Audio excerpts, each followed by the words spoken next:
Monster Hunter Wilds reviews went up, as did mine.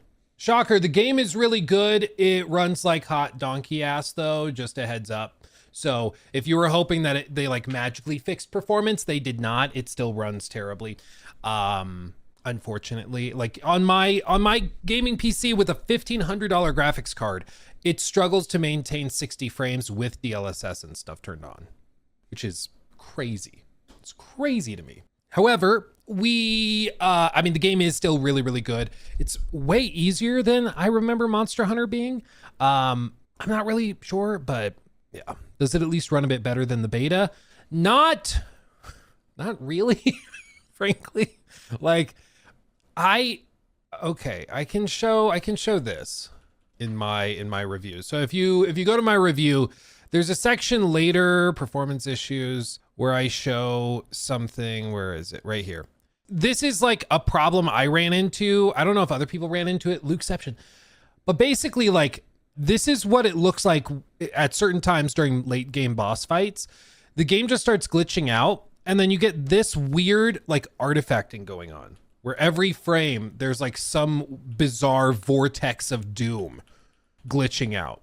And it changes based on where you're looking. So certain camera angles, it doesn't glitch out like this. Others, it does. It's just really weird. I don't know what the deal is, but yeah, is this a sneak peek of Elder Scrolls 6? It might be, honestly. It's just really weird. It's really weird. I don't know what it is. And oddly, when I changed the mesh quality in the settings, it would fix it for a little while. So you could set it to like mesh quality medium, and then it wouldn't do this anymore. But then you flip it back and then it starts doing it again. You flip it back up to high and then it fixes it. So it's some bug. There's some issue here. I don't know what the hell is going on, but hard restarts would fix it, and then it would disappear for like 5-10 hours of gameplay. It just would show up kind of randomly. But when it would happen, like, you just couldn't complete the boss fight. Shocker, like, with this going on screen, it's really hard to see like when a monster is coming at you to attack. Like, it makes it kind of hard to watch. So unfortunately, that's just something that I ran into.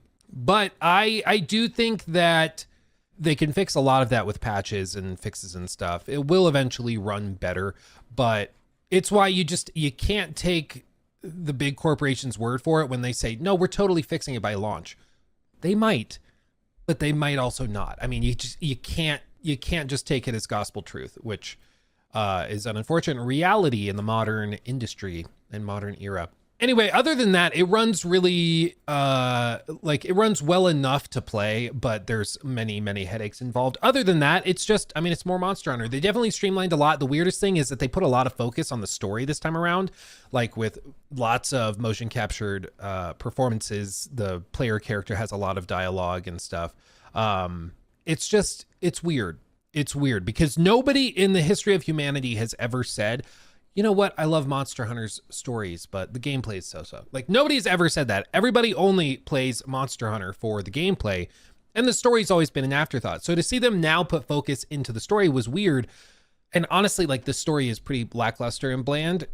Frankly, like, I don't know.